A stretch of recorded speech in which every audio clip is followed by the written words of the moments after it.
Hi guys, and welcome back to my YouTube channel. If you're new here, hi, I'm Sam, and today's video is going to be all about keeping yourself safe when going back to school. So let's get on with the video.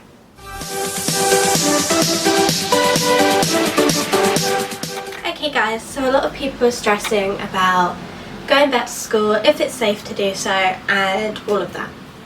Now, I don't know if I've said this in a previous video, not episode, sorry. Right, so I don't think I've said this in a previous video, but my mum is someone who had to shield for a majority of lockdown, which led to me being furloughed for a short period, well, for a long period of time from work. Now, I'm going back to work in, well, tomorrow when this is up. So it's a bit daunting, I know, but there are so many simple things you can do to be safe when going back to work or back to school.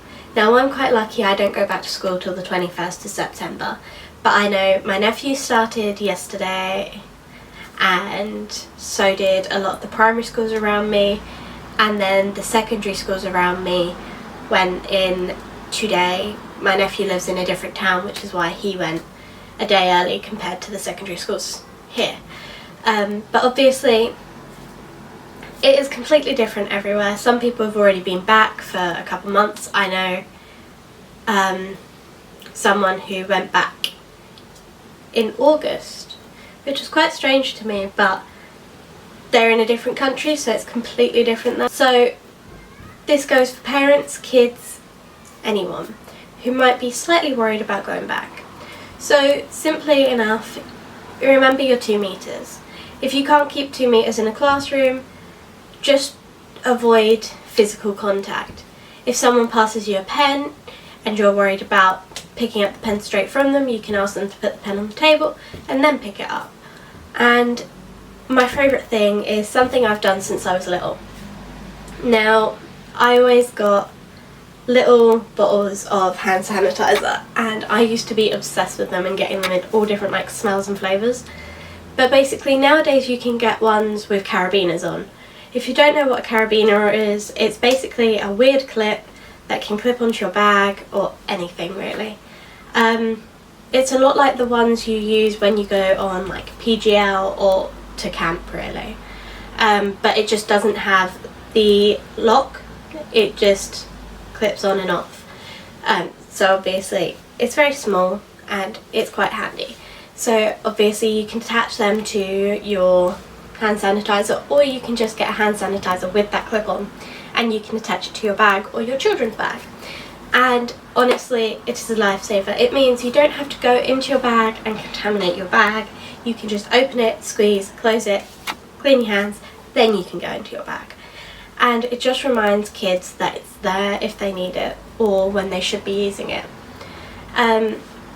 Another simple thing is a lot of people have been going out for unnecessary reasons. Admittedly, I've done this a few times, but try to go out for necessities when possible. So like, I know I treated myself out to a day out with my friends when we went mini golf. And then the other times I've been out has been like clothes shopping, and that's been because my friend's leaving for uni soon, so she needs clothes for then, and like different items of home accessories, I guess, like cloak hangers and things. So those are the necessities I'll go out for. But then the only other time I go out is for shopping, and that is with my dad, and we do the weekly shop for my mum. And all of us really, but normally mum likes to do that, but obviously she can't do that really. She has been trying lately because obviously shielding is over in the UK, but she's still very anxious because she only has 1.5 lungs. Now because of that, she struggles wearing a mask. Now admittedly, due to my asthma, I also struggle wearing a mask, but I still do it. And if you don't, unless you have an exempt reason, you really should, because if she can wear a mask and she's only got 1.5 functional lungs, what are you playing at? Lots of people haven't been wearing them, and it's not right. If we want to get through this, we all have to work together. So if you can't wear a mask and you're exempt, there are other options. So my mum's friend was sweet enough to get her a screen shield protector, which you can get on Amazon. Now, that is a great thing. So instead of my mum wearing a mask now, she has a face protector, which is like the ones you see shopkeepers wearing and things like that, which is a completely different option you can choose and you can do. Like, there are many options you can do if you can't wear a mask. If it affects your asthma like it does with me, then go onto Amazon, buy one. I will try to link it down below if I can find it. Not 100% sure I will, but I'll try. And obviously, it's like, yes, we should be supporting smaller businesses around us, but obviously you've also got to consider, is what you need necessity or for fun? And it's like, the Out to Help Out thing was great in the UK, but obviously now that it's over, we need to consider, do we really need to go out every Monday, Tuesday and Wednesday to a restaurant, or do we do it once a week? Things like that. So do it in minimal amounts. Now, obviously, it's completely up to you how you react with this whole thing, but we've also got to consider all the people now that are back at school, back at work and back at university, because with my friend who's going to university on Friday, she will, unfortunately, if lockdown happens again, she will be stuck in her uni dorm. She won't be able to go anywhere else, and she won't be able to go home, and that's what she's being told by her uni, which honestly I think is kind of mean, but I understand it from their point of view. It's to reduce risk of like spreading, because she is going to a uni in quite a large town, city thing. So obviously we need to consider the precautions there, and obviously schools are putting out so many precautions. Like the school near me, they ring a bell and yell, year 1, 2, can you come line up? And then they'll take year 1 and 2 in, and then they'll take year 3 and 4 in, 5 and 6 in, and so on. And honestly, we can be smart like them by just going, okay, rather than driving my kid to work, I will walk, school, I'll walk them. Now, this reduces congestion for traffic, but it also reduces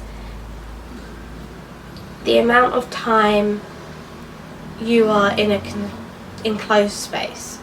Now, you will get antsy being enclosed. Everybody does. I know I have throughout this lockdown. But obviously, when there's a lot of cars, it means everybody's crowding together, trying to all fit into the school at once. But if you're walking, everybody gradually comes in one at a time. And obviously you drop your kid off and you leave. And when you leave, maybe another 2 people come in. But when you take the car, you usually leave it till last minute to arrive at school. I know my friends used to do that when we were in secondary school. They would wait till last minute to tell their parents they were ready to go to school, and then they'd get in like 5 minutes before the bell, because they'd end up hitting all the school traffic because of all the parents rushing to school. Now, by considering that fact, we can go, okay, if we take our children in 30 minutes earlier, there will obviously be teachers there who will be waiting because that's their job. So there'll be precautions set there, and then obviously you can drop your child off at school, you can leave, and it also means you can get to work that little bit earlier. Now, if you live super far away from the school, I don't blame you if you drive. Like, I'm just saying this because I can walk to my primary school, my secondary school. I can walk to my college as well, and my uni. if I wanted, because my uni is in a college. But yeah, it's very much, you can think of different options in order to do things. Like when you want to go shopping, don't do it when everybody's going shopping at around 6 and 7, because after work you sometimes do your shop and then you go home. My dad says it's busiest at a supermarket between 5 and 7. So avoid that time. If you can go earlier, go earlier. If you can go later, go later. And obviously, if you work around it, you can then make everybody else's lives easier as well as your own, because you won't have that much paranoia on, oh no, what if I get it? Because obviously, if we can get through this, less people will lose their jobs. Like at Costa, there's been a recent warning about the amount of jobs that could be lost, and that worries me because I used to work at Costa and a lot of my friends still do, and I wouldn't want to see them lose their jobs. And obviously you've got to think, it could be your job next, it could be your company next, and if we all work together to get through this, we don't have to worry about that. And by keeping safe, we don't have that worry of, will we be next on losing our job or won't we? I don't know. This is quite a controversial topic, I know that, so I don't really care if you want to give me a load of hate for saying all this. But if you liked it, leave a like and let me know. And if there's anything else you want to hear, know or find out about, do tell me. I am planning to do a Q&A soon, so that should be super fun. Not sure when that will be coming out or when that will happen. Maybe we'll wait till 1,000 subs. So let's see if we can get there, guys, eh?